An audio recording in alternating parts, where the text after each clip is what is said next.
Y va a haber protestantes que te van a decir, sí, pero aquí Jesús dijo en Mateo 23:9, y no llames Padre vuestro a nadie es nadie en la tierra. Y el Papa es alguien que está en la tierra. ¿Por qué le llamas Padre? Porque uno es vuestro Padre, el que está en los cielos. Y dice también, no nada más dice eso, dice también no seas llamado maestro, no, ni seáis llamado maestros, porque uno es vuestro maestro, el Cristo. Entonces, ni a nadie hay que llamar Padre, pero el protestante no nos dice que también dice que tampoco a nadie hay que llamar maestro. Entonces, no sé cómo le dicen a sus profesores.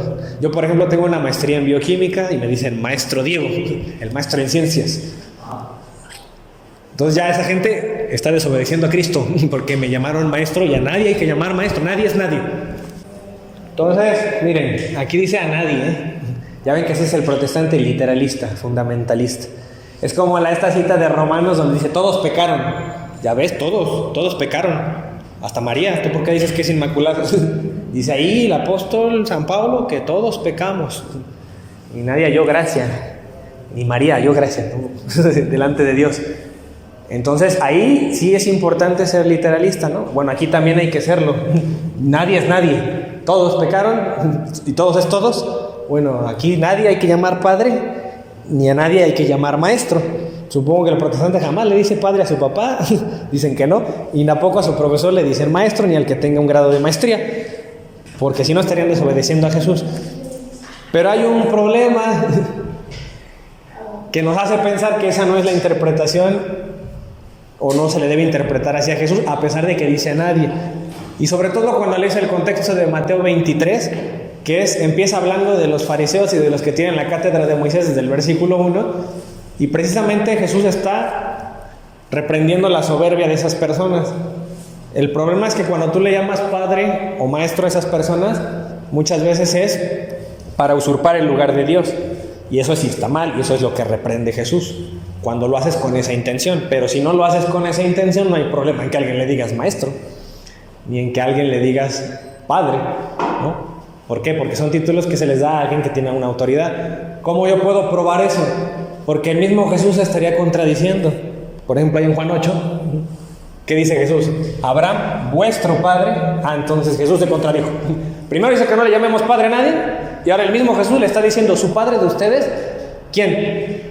Abraham, como un humano. No que el único padre que tenemos es Dios. Bueno, el mismo Jesús se contradice según los protestantes. Abraham, vuestro padre, se gozó de que había de venir mi día.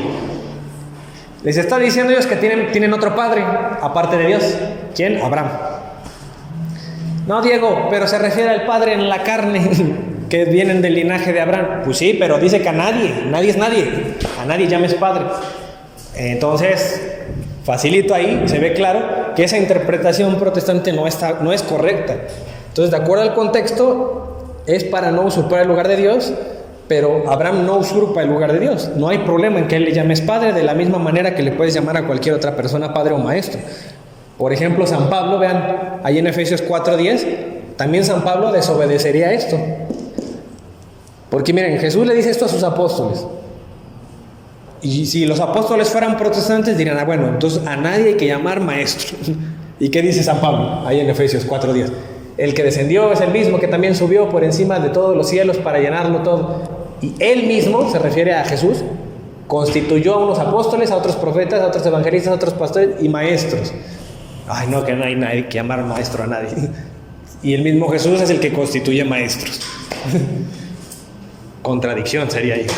Y no lo dice solo ahí, lo dice también en 1 Corintios, que dice, y a unos puso Dios en la iglesia. ¿Quién puso en la iglesia? A nadie llames maestro.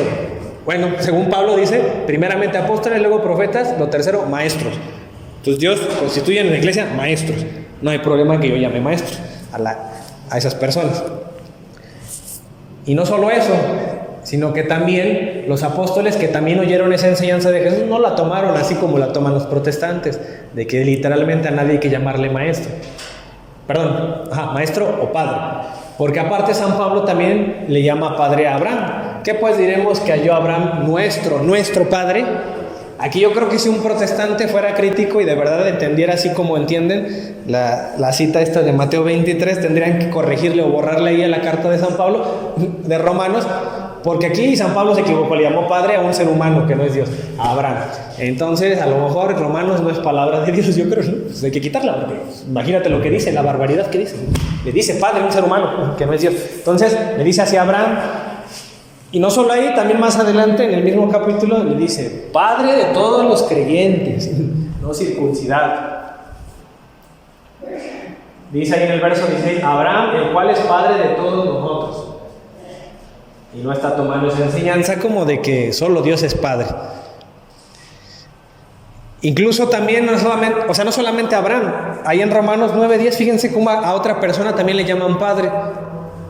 A Isaac, dice, y no solo esto, sino también cuando Rebeca concibió de Isaac, nuestro padre Isaac. Entonces con razón dicen nuestros patriarcas, ¿no? Abraham, Isaac y Jacob. Y vean cuántas citas llevamos en donde se le menciona padre a otras personas que no son Dios. Y no hay problema, también es palabra de Dios lo que dice San Pablo. Incluso también en la carta de Santiago, también Santiago se refiere hacia Abraham. No fue justificado por las obras Abraham, que dice nuestro padre, cuando ofreció a su hijo Isaac sobre el altar. Incluso Santiago, porque puede haber alguien que diga, bueno, sí, pero ahí en Mateo 23:9, cuando Jesús habló y enseñó que a nadie le llames padre, ahí no estaba Pablo, todavía no lo conocía. No, pero sí estaba Santiago, ¿no? Él sí escuchó esa enseñanza. ¿Y por qué le llama padre a Abraham? Porque ya tenemos muchas citas a propósito de ahora que están diciendo no le llamen papa al papa. Ajá. O a los sacerdotes padre. Y no solo eso, sino que si tú eres un padre, también le puedes decir a los demás tus hijos, ¿no? Para que implícitamente te digan padre.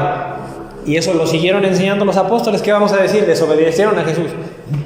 No, por ejemplo, aquí le llama a Timoteo, ¿no? A Timoteo, amado hijo, le dice San Pablo, ahí en 2 Timoteo 1:2.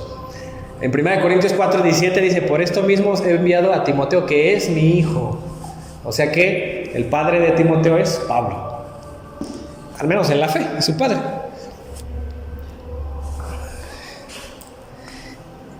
A los filipenses, ¿qué les dice? También de Timoteo. Como hijo a padre, ha servido conmigo en el evangelio. Como hijo a padre. O sea que Timoteo es el hijo y ¿quién sería el padre? Pablo. Y se hace llamar padre Pablo. Bueno, entonces no está mal decirle padre a una autoridad o a alguien, siempre y cuando no sea para reemplazar el lugar de Dios, porque eso es lo que reprende Jesús en Mateo 23:9. Quedamos claros ahí con eso. Entonces son padres espirituales. Y no solamente Pablo se expresaba así de Timoteo, por ejemplo, que dice Pedro de Marcos. ¿Se acuerdan, no? Que les dije que el evangelio de Marcos en realidad muy probablemente son enseñanzas de Pedro, porque Marcos, el evangelista, era discípulo de Pedro. Por ejemplo, aquí lo vemos en 1 Pedro 5:3 dice, la iglesia que está en Babilonia elegida juntamente con vosotros y Marcos, mi hijo, dice, os saludan. Y al final de su carta les dice eso.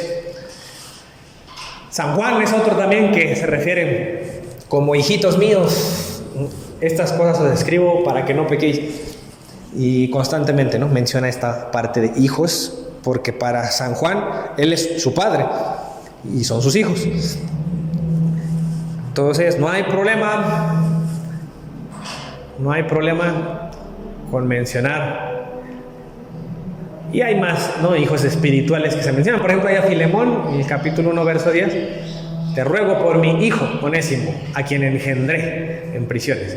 Es que ahora, aparte de Timoteo, que es su hijo, Onésimo también es el hijo de Pablo. O Pablo es padre de Onésimo. Ahí tenemos otra cita a los filipenses. Ahí a los corintios, dice, amonestados como a hijos míos amados. Ahí en Gálatas 4:19 dice, vuelvo a sufrir dolores de parto. Esa es una paternidad espiritual, ¿no? O sea, obviamente Pablo no va a tener dolores de parto literales, ¿verdad? Y ahora, otra cosa interesante, volviendo al tema, pues ya vimos que decirle padre a alguien no es problema, siempre y cuando no sea para sustituir a Dios.